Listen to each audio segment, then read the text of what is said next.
the fastest 2 minutes in sports. That is the Kentucky Derby. 149th running. Next year, it's going to be a bigger party than normal in Louisville when they hit the 150th running of the Kentucky Derby. Again, 20-horse field. This is a big field. And when you're on the inside rail, it's kind of like an envious position, and then again, not. Because as soon as it breaks, boy, you're going to have a bunch of horses that just want to move in and either get in front of you, or there's a lot of seriously jockeying for position. Looking at it like we did with the Oaks, let's look at some of the early speed horses. Reincarnate is an early speed horse, as is one of the favorites, and one on my ticket probably, or two on my ticket. King's Barn and Derma Sotogake, and Verifying. Those four are real good early speed, out of the gate, set the pace horses. The Stalkers, look at Forte, the favorite. Look at Two Fills, good chance to finish in the money, maybe even pull the upset. Disarm and Continuar on the outside. Continuar, 50-1. But it happens. It could happen. Considered a stalker, though, because of the way they run that horse. That horse likes to lean back and then find the speed, find that shift, and get up there as the race is starting to progress and finish. The off-the-pace ones, who's going to sit back and watch and say, okay, I gave you guys a head start. Now I'm going to take care of business. One of them is Skinner. Another one is Sun Thunder. And then two that will probably be on my ticket. One is Tappet Trice and Angel of Empire. That's your early speed, your stalkers, and your off-the-pace horses for this one. My particular ticket, it's hard for me to not go with Forte. I think Forte is the best of the field. Tappet Trice, I'm trying to make up my mind for that underneath horse. Do I want Skinner? Do I want Verifying? King's Barn is definitely going to be in there, though, along with Angel of Empire. But I will probably end up pulling one of those, Skinner or Verifying, because for some reason I still have that little voice on my shoulder that is saying, you're going to be sorry if you don't put money on Derma Sotogake. That horse has come to run. And then, I did the bad thing. You listen to what other people are saying, and two of the analysts today said, this horse has just got everything it needs. And they said, we watched this horse. This horse is big. This horse is strong, confident, comfortable. There was another horse from Japan that they were talking about possibly getting a nod and being able to sneak in, and that was Mandarin Hero. But apparently Mandarin Hero was brought all the way here from Japan or from the Middle East because they were at Medan, and is already slated to run in the Preakness. Will not run in the Derby, though. But apparently it might be a stablemate of Derma Sotogake. So for me, it's Forte, Angel of Empire, King's Barn, Tappet Trice, probably Derma Sotogake in there at some point. Yeah, obviously for Hit Show, who did draw that, rail position, it's kind of like when you're at a concert or something and you're right there on the rail and you're right up front. You're like, oh, what a great spot, and then all of a sudden a crazy song gets on and you're just put. Like, that's kind of how it is. Once that bell gets rolling, you have to make a really quick decision. Am I going to get in front of this, or am I going to let this happen and I hold back? And it's I don't know what the correct answer is, but it's going to be interesting. And obviously not just for Hit Show, the 2 and 3 and Verifying and Two Fills also going to kind of be in a bit of an uncomfortable situation. A 20-horse field, this is the more than likely, I know maybe in the Middle East they run bigger fields, but more than likely I know for a fact this is the biggest field in the United States. So more than likely these horses, this will be the biggest field ever for them. Obviously when we're starting this one, at least for me, it is Forte. It's hard to get away from it. The competition has been at the top and it's beaten it. It's running at 92, 100, 98, 95. That's going to play every day. And I think a 15 post position could have been better, but it could have been a lot worse for this horse. I think this horse is going to be just fine. It's perfectly fine running at the front or near the front, or hanging back and doing what it does later on. So I don't think you have to worry too much about that.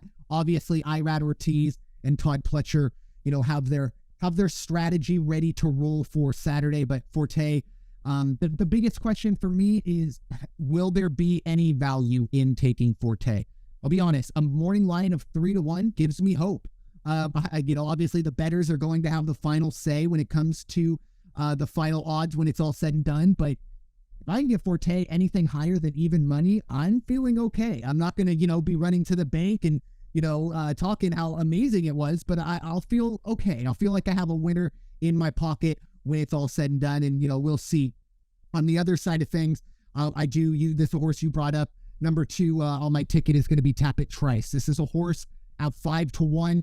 It's won 4 out of its 5 runs, including really its last 4. So it's kind of clicked at the right moment, including in the bluegrass where it took everything it needed. Ran in 99 to be verifying by a neck. So I think Tapit Trice is a horse that can get the job done over Forte. The question there is, though, how close is Tapit Trice going to be able to stay to Forte? Because I don't think Tapit Trice can run early and late. I think Forte can. So that's my big question for Tapit Trice is, will it chase Forte, or chase the leaders, I should say, or will it hang back? I don't know if it has enough, if it hangs back too much. And then my 2 kind of dark horses in this one, obviously Angel of Empire has been a horse that I've kept my eye on so far this year. That's what happens when you win the Risen Star and the Arkansas Derby. You don't see too many horses coming into the Derby who won the Arkansas Derby and the Risen Star, and they're 8-1 on the morning line. So I think there's a lot of value in Angel of Empire. Once again, though, if this drops maybe lower than 4-1, I may have to call an audible, but I do like Angel of Empire, and it seems like this is the 5th time I brought up this jockey owner connection, but Flavian Pratt and Brad Cox. That's a really good combo aboard a horse that looks really, really good. And I think you brought this horse up as well. This is kind of my play show bet. I talked about Wonder Wheel being a play show in the Oaks for me.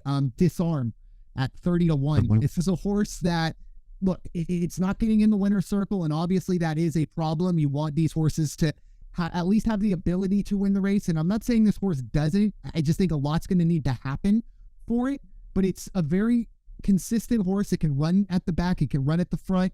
Once again, will it win? I think this horse can get in the money, and at 30-1, yeah, and at 30-1, I'm willing to take that bet. A play show, there's a chance, if Disarm comes in 3rd and Forte wins, I'm not, that show pick may be more than the entire across the board for Forte. So I'm looking for value with Disarm, and I think this horse has the ability to do it.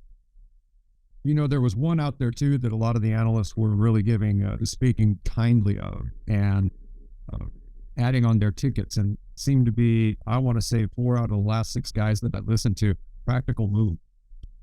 A lot of people, and you look at it, it's Dermasotagake 10-1. This horse, Practical Move, is 10-1. Tim Yakane with Ramon Vasquez, that's not a bad combination. So kind of going to be interesting to see how the bettors respond and what happens with the numbers on this one. Riding a 3-win streak right now is Practical Move. So anything could happen. That's a grade 2, and a grade 1. That's pretty good credentials right there for the last 3 races. I do wonder, if maybe the odds makers at 10-1, and it, obviously I don't think this matters too much, but this is, I believe, the only, I shouldn't say that, not only, but one of the main kind of factors, with all due respect to Skinner, I'm just kind of looking at it right now, but one of the kind of West Coast horses, you see a lot of Arkansas Derby races, they're racing, blah, blah, blah. Well, Practical Move got through with Los Al Futurity, San Felipe and Santa Anita Derby, obviously, all here on the West Coast. So a lot of these other horses, more on the East Coast, Southeast. But I do wonder, because at 10-1, just kind of looking it over, it's kind of one of those, what am I missing here? Because I do feel like that horse should be a little bit better. However, this is kind of a road game, if you will, for Practical Move. It's not going out back to Santa Anita. Churchill is a bit of a different animal, with all due respect to Santa Anita. It's like going from, Qualcomm or the Murph here, and then going to the Superdome. It's a little bit more imposing in terms of venue and noise, all that going forward. So we'll see if that does play a factor in the Derby. But anything else you wanted to add on the Run for the Roses?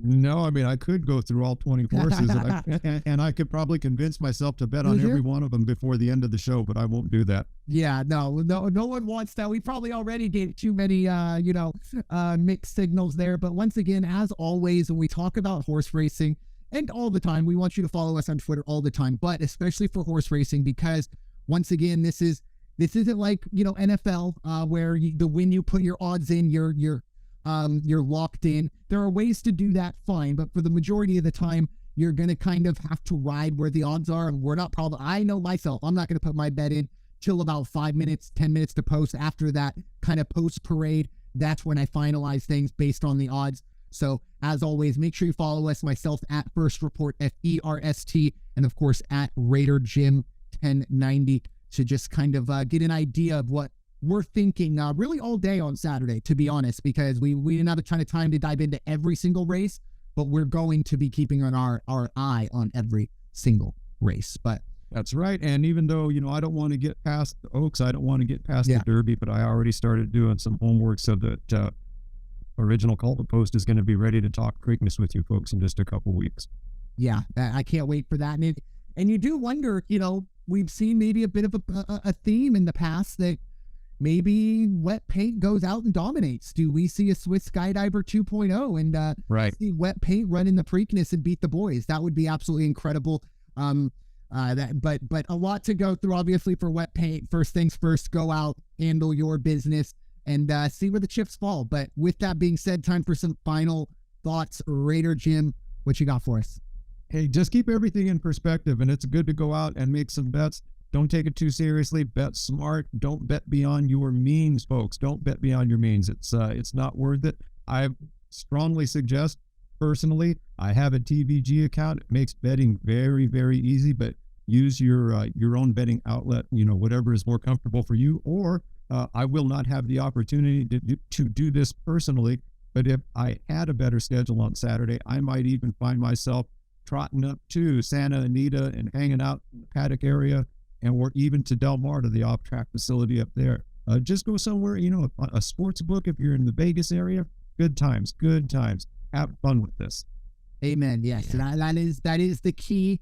Obviously, bet smart. That is the key to all of this. You don't want a 3-year-old horse to be the reason that you're in some financial trouble. Trust me, life will give you all kinds of opportunities to get into financial trouble. The horses don't need to be one of them, but at the same time, it is obviously a lot of fun to go out and get the job done. And look, I bet very small, maybe this weekend it'll be $50 total, at least in terms of the Oaks and the Derby, $20 on each race, things like that. I tell you what, if you would look at me during these races, you'd think I'd have 100,000 on it, but it's just because I love horse racing. And obviously it's the thrill, right? I would still watch this race if I had nothing in my account or anything like that. I do love horse racing like that, but it is nice to kind of have a horse in the race, literally. So go out, have fun, be smart. And also, don't just focus on the Derby. As we said, we touched on some others, but there's a lot of really good racing going on Friday and Saturday that will also be needed in June, July, and August. You're going to see a lot of horses running at Churchill that we're going to be talking about later in the summer, whether it be here, whether it be getting ready for the prep races or the qualifiers for the Breeders' Cup. So a lot of opportunity to kind of get some advanced scouting on some of these horses, if you will. And as I always say, they are by far not the biggest guys you're ever going to see. They don't wear shoulder pads. They wear chest protectors and things. But these jockeys are some of the best athletes in the world, in my book. And you are going to see the cream of the crop. This is the all-star lineup of jockeys. And one of the things that I still like, every year on NBC, they will show it. It's when they gather all the jockeys so that they can take the portrait of the Kentucky Derby jockeys before they all go out to their mounts. Still just gives me chills when I see that. I just got chills just thinking about it. All the colors of the silks and it's the buildup, right? It's kind of like, okay, it's real. Like, finish up your homework. It's time to turn it into the teacher. Yeah. She's walking down the aisle. So that's kind of that final, like, all right, here we go, before they really do get rolling. But with that being said, thank you all so much for listening to this episode of the original Call to Post, presented by the First Off the Bench podcast network. Everyone comes off the bench. We are first. It's time for y'all to go wash your hands and stop hating everybody. We'll talk to y'all very soon. Enjoy the race. Peace out.